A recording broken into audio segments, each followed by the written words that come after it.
Now, diving back into the world of NFTs, we are fortunate to have the Philippines' first NFT artist as one of the core team members behind the Philippine Web3 Festival.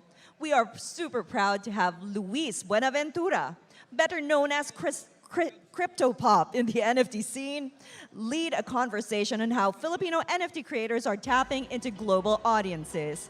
Joining Crypto Pop are Shelly Soneja, AJ Di Marucot, Cherie Gotwako of Scarlet Box, and Sevi of Sevi Loves Art fame.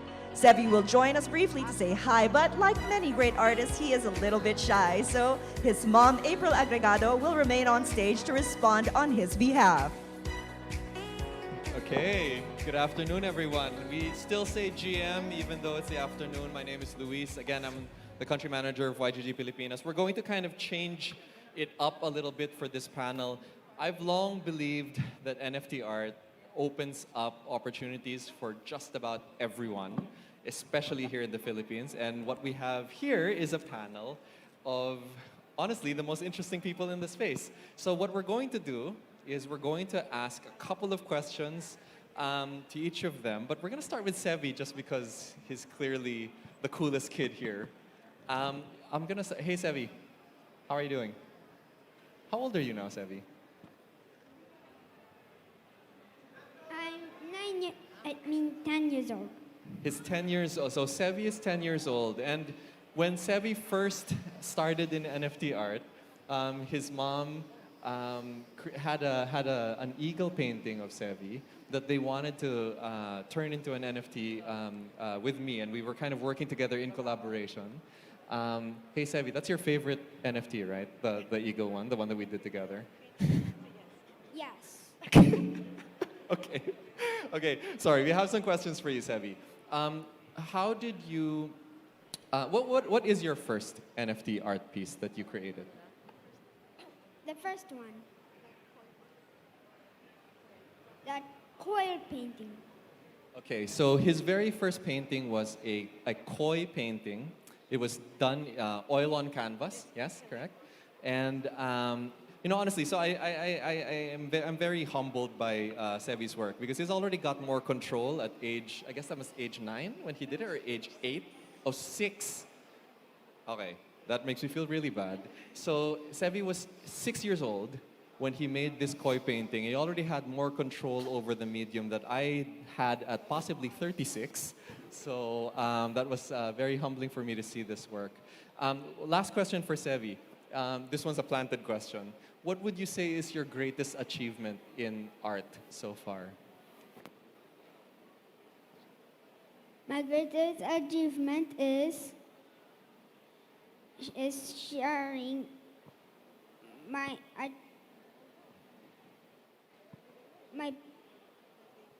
paintings all over the world, like network. I mean New York. Like New York Times Square. New York Times Square, guys. I don't know about you, but that's a pretty damn big achievement for someone who's barely a decade old. Okay, so I want to introduce our other panelists also. Shelly Soneja is a good friend of mine from, I think we've known each other for a good 10 years now, at least, no? Yeah, pretty long. Yeah, okay. You want to tell everyone how you got started in NFTs?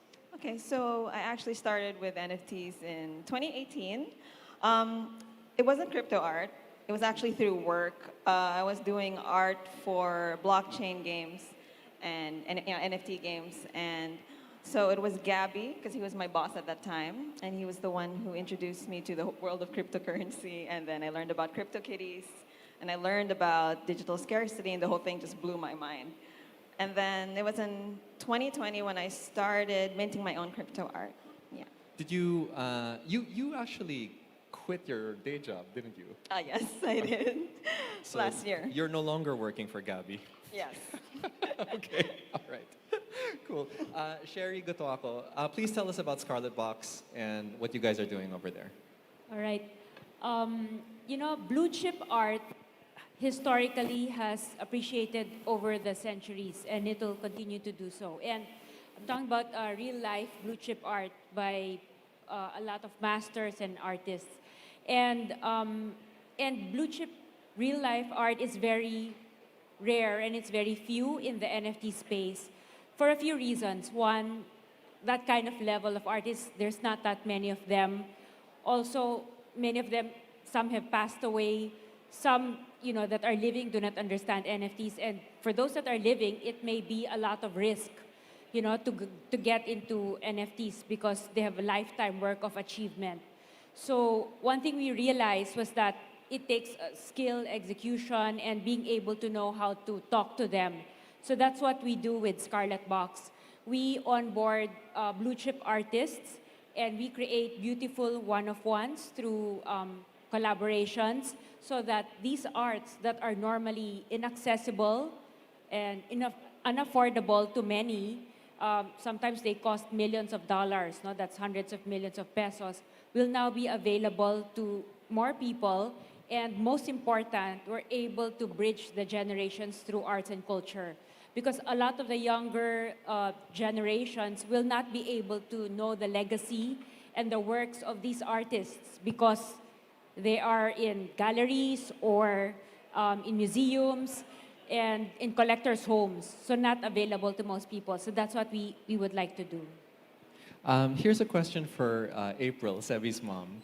I guess I just wanted to kind of get maybe your story about what it was like getting into NFTs for the first time for you. Like, what was the experience minting? What was it like? Your first sale, things like that.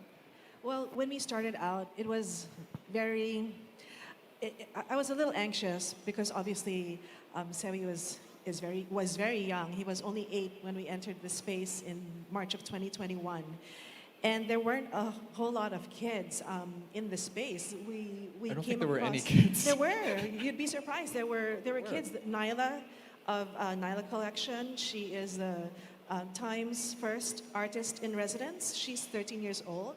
So we had to come across her, and there were a few other young artists who were there. But obviously, the majority of the space were well-established artists, digital artists. And here comes a mom wanting to share her son's work with the world. I mean, we were happy to share it from our Facebook pages, whatever he would come out with every week during art therapy. And really, it was just that. We wanted to share his work and how, because of art, he has developed so much because he was painting, and it required a lot of concentration, and that really helped him a lot. I've always thought that April was Sevi's #1 fan. And I guess that's a mom's job, no? And I think I've always been impressed about how, through the years, the Twitter account Sevi Loves Art has become a very big part of Crypto Art PH. Like very active in our events and stuff like that. I'll bring this back to Shelly. What do you think the role of community is in kind of NFT art locally? Well, when we talk about community, like if we talk about, when I think automatically about the local context, because community, you would say that like bayanihan, right? Then that's the local word for like, community spirit. And like what you can see with the local community is that like everybody is like so supportive of one another, and when we talk about bayanihan, when we look at all like the natural disasters, all the tragedies that happen in the country, you see Filipinos, even if they have very little, they will, offer to help. They will, give what they can. And then you see that here locally as well. Like, if you think about it, like if you compare us to like developing countries, we have a lot of things against us. So like we have poor internet infrastructure, right? And then sometimes people struggle with electricity. But, we always show up. We show up for one another, and then that's, the spirit of community of like I think for Philippines, yeah. Okay, I'm going to take a quick break here because AJ Dimarupot is going to finally be able to join us on stage. He had to drive all the way from Tagaytay, I believe, in order to make it here. Yeah, sorry, I thought it was early for 4:30. No, it's all right. So I'm going to ask you the same question that I opened the panel with. How old are you? Older than you, much older. I have white hair. I have more white hair than you. I Okay, wish I sorry. had blonde hair. Sige, let me just do this na lang. AJ, please tell us a little bit about yourself and how you got into NFT art. Is Gabby here? Yes, but possibly not in the room Well, right anyway, I don't know if you know of this guy named Gabby Dizon. Probably. I'm sure you've heard of this thing called Clubhouse when the pandemic started. So that's how we met, I think, also. I hung out in this app called Clubhouse, and then there was this guy named Gabby in this NFT room who started talking about NFTs. And I said, oh, he's Filipino. I should ask him about NFTs. And he said, oh, AJ, I think I know you from somebody. And he said, you should make NFTs, and I'm going to buy your first 3 NFTs if you make them. And it took me like 2 weeks to figure out how to do all of that. And he told me, AJ, you spend so much time on Clubhouse, nothing's going to happen to you. And so it challenged me to actually create my first 3 NFTs. And it was on Foundation where you have to bid on the NFTs. And Gabby bidded on 3. And I'm like, I think 0.25 ETH at that time. And then he got outbidded, like two of my NFTs, he got outbidded by like an ETH or like 1.25 ETH at that time. But for the last one, he really wanted it. And he said, I'm going to get this. So he paid like 2.25 ETH at that time. And I'm like, yeah. Nice. So that was my intro to. Nice. And I haven't sold anything since then. No, Nice. I sold a couple. But yeah, so Gabby's my main buyer and supporter. Art patron. Yeah, everyone needs an art patron.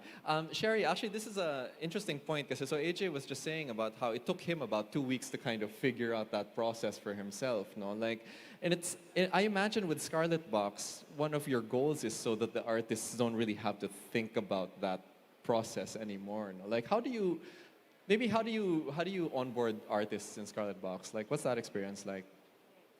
A lot of the blue chip artists, to be able to onboard them, you need to have sort of a relationship or trust with them. Otherwise, if I didn't know them beforehand, I think I would still be knocking at their door and nothing would be happening, especially if I talk about NFTs. But because I've had previous relationship, we worked with them through our fashion line before.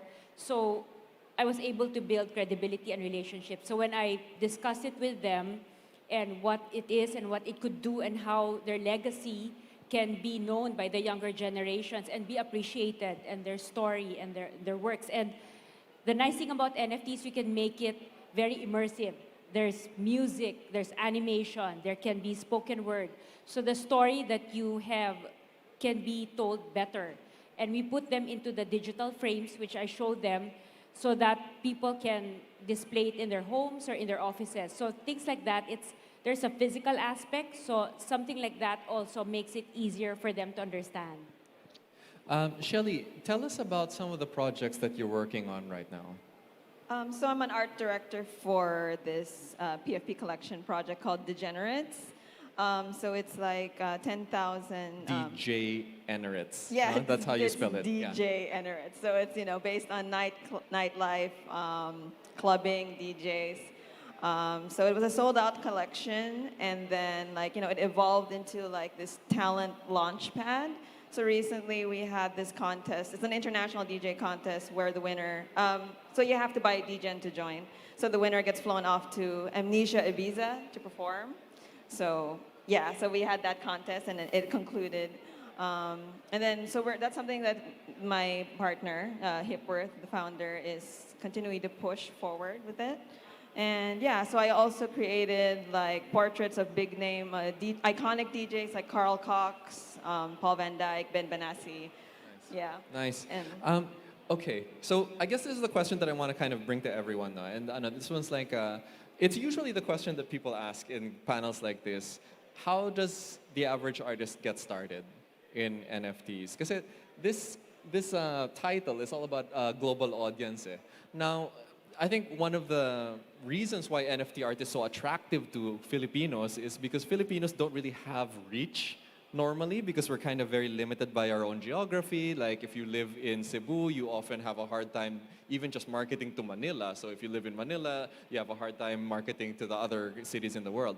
But NFTs kind of remove that barrier to a certain extent. So it sounds very attractive, not to your average Filipino artist. But what do you think is the experience right now? Has it gotten easier for a first-time artist to get into this stuff? Can I start with you, AJ?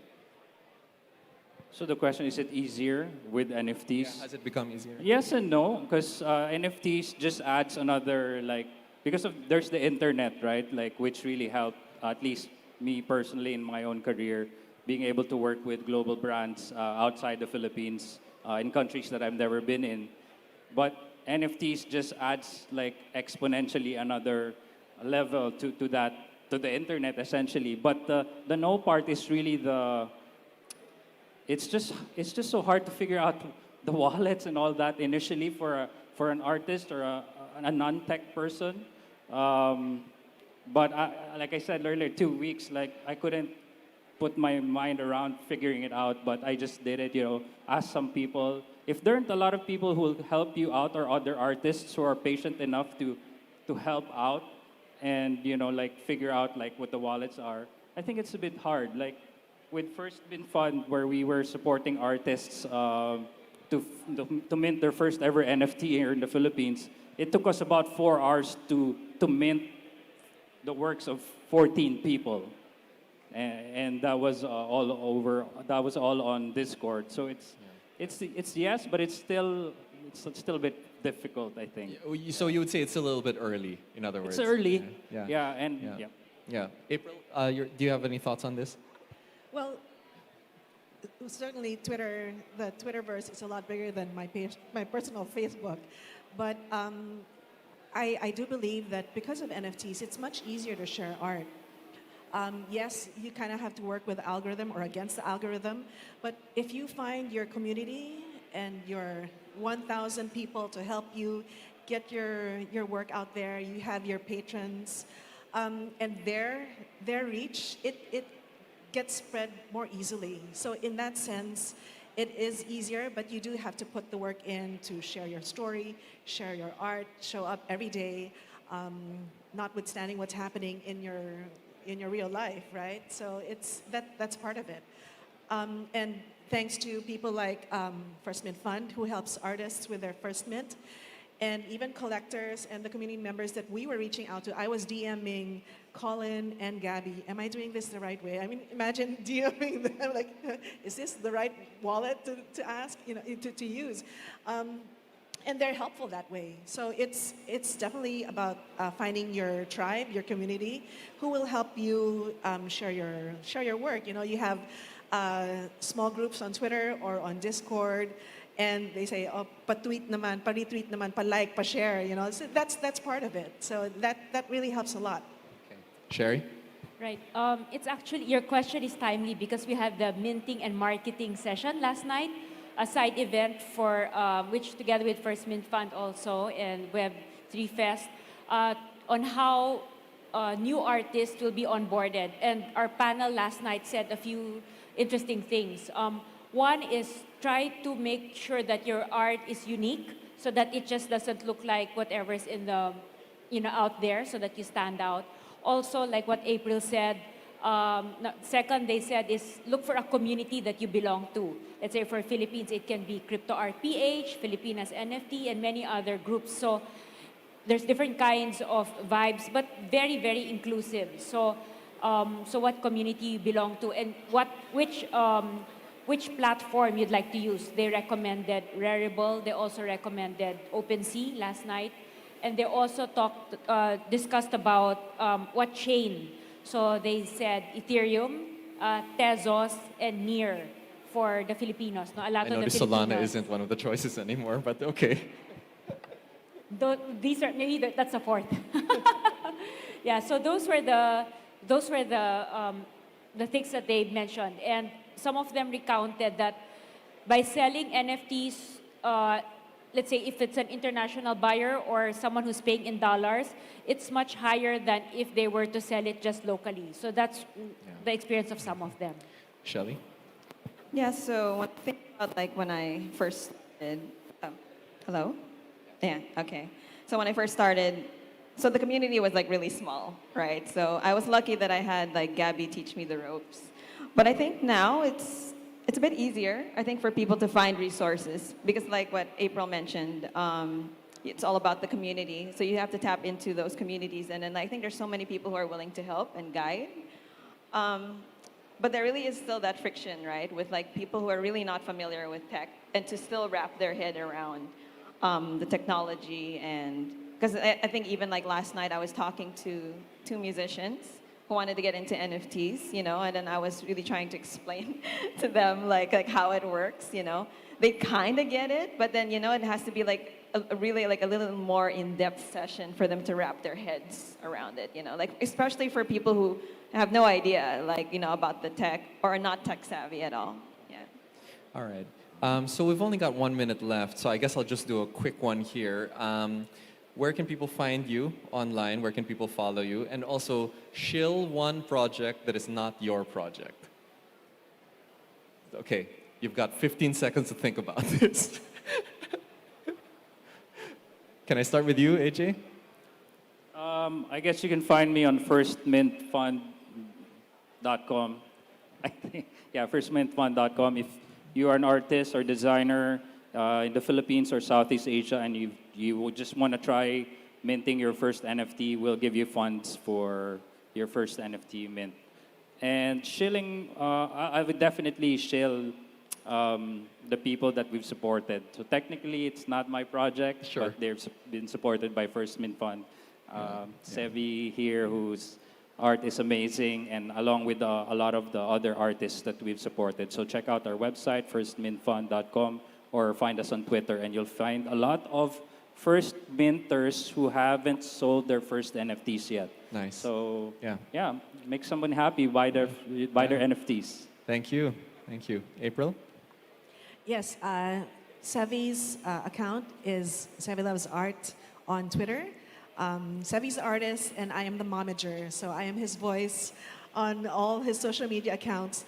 And yeah, we are very, very grateful to everybody who has helped Sevi get his work out there, share his story, but most of all, First Mint Fund, because if it wasn't for First Mint Fund, for AJ, for Gabby, for Colin, and everybody else who has donated to the fund, this wouldn't have happened because they removed that wall that prevented us from jumping into the space because it was a lot of money back then to mint artwork, $200 to mint artwork, and having the funds from First Mint Fund really allowed us to enter the space risk-free, so to speak, and just allowed us to enjoy the journey without any hesitation because we didn't have to shell out anything for it. So please do check out and support First Mint Fund, the artists, and if you want to donate to the fund, please do so.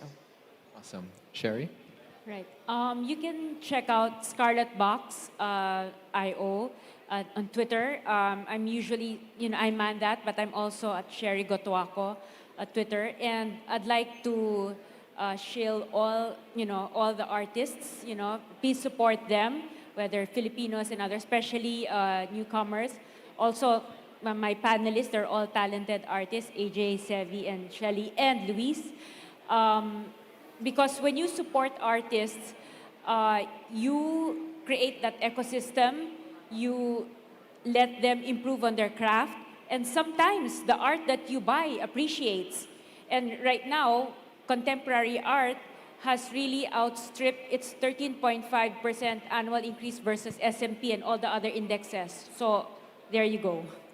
Thank you. Shelly? So you can find me on Twitter. Hello? Yes. So Shelly Saneha on Twitter, and then I just finished my own website at shellysaneha.com, so you can check out all the projects that I've been involved in my portfolio, or if you want to get in touch with me to work on a project, contact me there. Hello? Projects that I want to shill. Hello? Okay. Would be anything by Crypto Art PH. There's this gallery exhibit showing right now, I think in the mezzanine. Hello.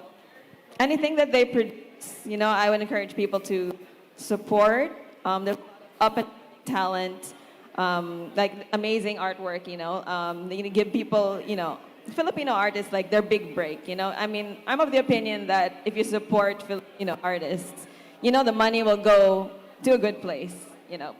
Filipinos would love to, they will support their family, they will support each other, and it's never a wrong investment to invest in the Filipino artists. Awesome. Thank you so much, Shelly.